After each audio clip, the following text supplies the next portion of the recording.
Welcome to Truly Force-Free Animal Training and today's trainer quick tip. So today I want to talk to you about National Have Fun at Work Day. So that's coming up this week, and I'm fortunate enough to get to work with my dogs every day. So they're in my home office, I get to use them for videos, they get to demonstrate things. So my dogs work with me every single day. But not all of you are fortunate enough to have your dogs work with you every single day.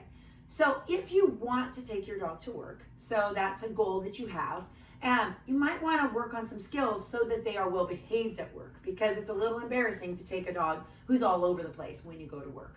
So a couple behaviors that are really important to teach them are basically sit and down. So for sit, not just sitting, to be pretty, but sitting when they greet people. So when you teach this skill, first they need to know how to sit. And then you need to teach them that they should sit when a person approaches them or when they approach a person.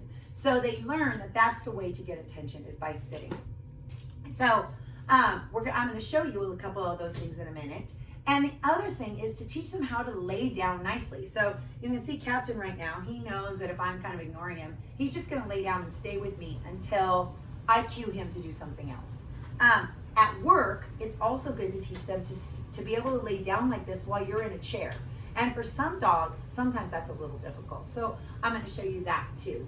So for sit, just a basic, if you haven't taught your dog to sit, just a basic way to teach them is just by luring them into a sit. So I've got Scout over here. Everybody will cooperate, of course, now. My dogs sit by default. But if I wanted them to sit, I wanted to teach them, I'm going to raise the treat over their head, and then as soon as their bottom hits the ground, they get the treat. You did a good job too. So when you're teaching sit, if your dog doesn't know sit, that's the first place to start, is teach them lift the treat above their head. As soon as their bottom hits the ground, you click and you treat. Scout's being a very good helper over here, so she has to get rewarded too. Then once they really